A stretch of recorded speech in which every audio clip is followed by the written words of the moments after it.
নমস্কার, জয় মাতা, জয় গুরু বামদেব। আমি জ্যোতিষ গুরু দ্রোণাচার্য। আজকের অনুষ্ঠানে সবাইকে জানাই অনেক অনেক স্বাগত।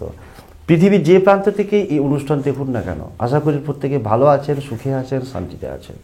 ইয়েস দর্শক গুরু, তার কারণ হচ্ছে ভালো থাকা, সুখে থাকা, আনন্দে থাকার আরেক নাম হচ্ছে জ্যোতিষ গুরু দ্রোণাচার্যের অনুষ্ঠান। দর্শক বন্ধু, আমার ভিডিওর শেষের দিকে যেখানে আমার স্পিচ বা বক্তব্যটা শেষ হবে, ঠিক সেই মুহূর্তে স্ক্রিনে একটা মন্ত্র দেখাবে, মহামন্ত্র। জপ করার নির্দিষ্ট কোনো স্থান, কাল, পাত্র কিচ্ছু নেই, বার, তিথি, নক্ষত্র কিছু নেই। ইয়েস দর্শক বলুন, তার জন্যই মহামন্ত্র। যে মন্ত্র জপ করলে আপনার এবং আপনার পরিবারের যে কোনো সদস্য যে কোনো সমস্যা থেকে 100% মুক্তি পাবে। আজকের ভিডিওর টপিক হচ্ছে যে আপনি বারংবার কোনো ক্ষেত্রে ফেলিওর হচ্ছেন। বিবাহের পূর্ববর্তী জীবন, আপনার সামাজিক, আর্থিক, পারিবারিক যে কোনো সমস্যা, তার থেকে আপনি তৎক্ষণাৎ মুক্তি পাবেন। আমাদের জীবনটা দর্শক বন্ধু, এটা আমার ব্যক্তিগত পর্যবেক্ষণ বা অবজারভেশন, যে দুটো পার্টে বিভক্ত। মেন একটা হচ্ছে আমাদের বিবাহের পূর্ববর্তী জীবন, একটা হচ্ছে বিবাহের পরবর্তী জীবন। প্রেম ভালোবাসা সবাই কি করতে পারে? পারে না। কিন্তু যখন একজন আরেকজনকে ভালোবাসছে, তার মধ্যে এসে যাচ্ছে ধোঁকাবাজি, তার মধ্যে এসে যাচ্ছে চিটিং করার প্রবণতা, বা আমার একাধিক নারীর সঙ্গ ভালো লাগে, পছন্দ, অথবা একটা নারীর একাধিক পরপুরুষের সঙ্গ ভালো লাগে, পছন্দ,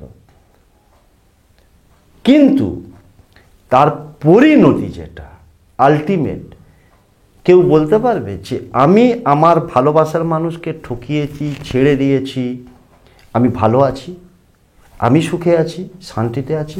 একটা ব্যক্তিও দেখাতে পারবেন না। বিবাহের পরবর্তী জীবনে আপনি আপনার স্ত্রীকে ঠকাচ্ছেন, আপনি আপনার স্বামীকে ঠকাচ্ছেন, ঠকিয়ে অন্য কারোর সাথে সম্পর্কে জড়িয়ে পড়ছেন। আলটিমেট রেজাল্ট কি? Big zero. আপনি কোনোদিন সুখী হতে পারবেন না। একদিন, এক মাস, 1 বছর, 10 বছর, অতদিনও যায় না। কয়েক মাস, কয়েক বছরের খেলা, খেলা শেষ, বাড়ি ফিরে চলে আসবেন। যেমন ট্রেনের টিকিট যখন কাটেন, রিটার্ন টিকিট কাটেন, দেখেন না যে আমায় ফিরে আসতে হবে, যাচ্ছেন, অবৈধ সম্পর্কে জড়াচ্ছেন, রিটার্ন টিকিটটা কেটে নিয়েই বাড়ি ফিরবেন। Result is big zero. শুনতে হয়তো খারাপ লাগবে, কিন্তু এটাই বাস্তব, এটাই রিয়েলিটি। কেউ কাউকে ঠকিয়ে জয়ী হতে পারে না। এনিওয়ে, কি করতে হবে না, যে কোনো দিন আপনি এই ক্রিয়াটা করতে পারবেন। ছোট্ট একটা কাপড়ের টুকরো, যে কোনো কালারের, কালো বাদ দিয়ে, লাল, সাদা, সবুজ, যে কোনো একটা, কালো বাদ দিয়ে যে কোনো একটা কাপড়ের টুকরো নেবেন। সেই একটা ছোট কাপড়ের টুকরোর মধ্যে কয়েক দানা, নির্দিষ্ট কোনো সংখ্যা নেই, 2, 3, 4, 5, 6 চাল, সিদ্ধ চাল হোক, গোবিন্দভোগ চাল হোক, আতিফ চাল হোক, যে কোনো চাল, কয়েকটা দানা চাল কি করবেন না, সেই কাপড়ের টুকরোর মধ্যে বেঁধে নিন। বেঁধে নিয়ে আপনাকে একটা স্ক্রিনে মন্ত্র দেখাবে। এই মন্ত্রটা ওই চালের যে পুটলিটা হবে, ছোট্ট একটা পুটলি হবে, অর্থাৎ কয়েক দানা চাল নিলেন, সেই কাপড়ের টুকরো, তারপরে নির্দিষ্ট কোনো সংখ্যা নেই, গিট বাঁধবেন একটা পুটলির মতো করে, সোজা হয়ে বসবেন, যে কোনো দিকে, যে কোনো জায়গায় মুখ করে বসুন। বসলেন, যে কোনো সময় এই ক্রিয়াটা করতে পারবেন। নিজের ডান হাতের তালুর মধ্যে কাপড়ের টুকরোটাকে রাখলেন, পুটলিটাকে রাখলেন চাল বাঁধা অবস্থায়, রেখে স্ক্রিনে যে মন্ত্রটা দেখাবে, এই মন্ত্রটা 21 বার জপ করবেন।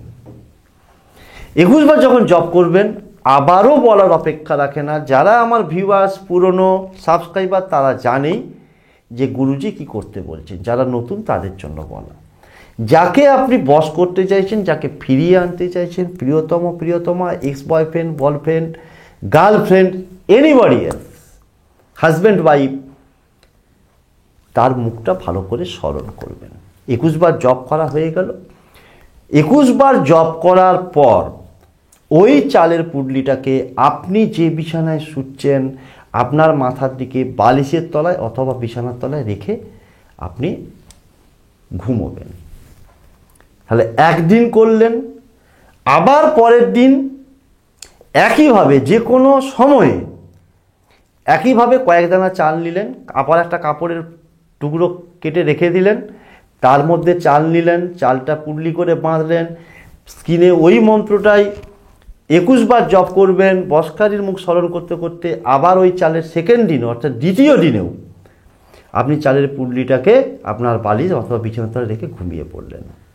পরপর 2 দিন করলেন, যে কোনো দিন থেকে শুরু করা যায়। ধরুন আপনি সোমবার করলেন, তাহলে সোমবার মঙ্গলবার 2 দিন করলেন, ওটাকে বুধবার দিন, আবারও বলছি ধরে নিতে যে কোনো দিন করা যাবে। তাহলে সোমবার মঙ্গলবার 2 দিনে 2টো পুডলি হলো, বুধবার দিন 2টো পুডলিকে বার করবেন, যে কোনো একটা পাত্রে একটু 10 টাকা 20 টাকার আন্দাজ মতো কর্পূর নেবেন, একটা দেশলাই বক্স নেবেন, আর একটা মাটির বা যে কোনো ধাতুর একটা পাত্র নেবেন। সেই পাত্রের মধ্যে কর্পূরটাকে জ্বালিয়ে দিলেন রেখে, তারপর ওই কাপড়ের পুডলি দুটোকে রেখে পুরো পুড়িয়ে নিন। যে ছাইটা হবে সেই ছাইটাকে আপনি বাড়ির বাইরে ফেলে দিয়ে চলে আসুন তৃতীয় দিনের দিন যে কোনো সময়।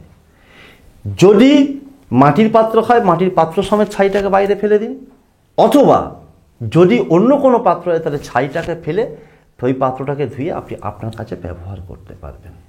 কি হবে না, কাজটা করা মাত্রই আপনার ভালোবাসার মানুষ আপনার কাছে ছুটে আসবে।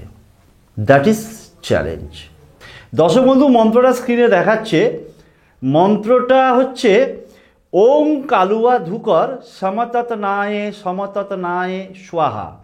আবারও বলছি একবার, ওং কালুয়া ধুকর সমতত নায়ে স্বাহা। এই মন্ত্রটা 21 বার জপ করবেন। জপ যখন করবেন অবশ্যই যাকে আপনি বশ করতে চাইছেন তার মুখটা মনে মনে স্মরণ করবেন। আজকের অনুষ্ঠান আর দীর্ঘায়িত করছি না, দেখা হবে পরবর্তী কোনো এপিসোডে নতুন কোনো টপিক নিয়ে। ততক্ষণের জন্য মা তারা, বাবা গুরু বামদের কাছে আমার একটাই করজোড়ে প্রার্থনা, পৃথিবীর যে প্রান্ত থেকেই এই অনুষ্ঠান দেখুক না কেন, আমার ভক্ত, শিষ্য, ফ্যান, ফলোয়ার, সাবস্ক্রাইবার প্রত্যেকে ভালো থাকুক, সুখে থাকুক, আনন্দ থাকুক, তাদের মুখের হাসিটা বজায় থাক, আর অবশ্যই জয়ী হোক, এই কামনা করে আজকের অনুষ্ঠান শেষ করছি। জয় তারা, জয় জয় তারা, জয় বাম, জয় তারা, জয় জয় তারা, জয় জয় তারা, জয় জয় তারা, জয় জয় তারা, জয় জয় তারা।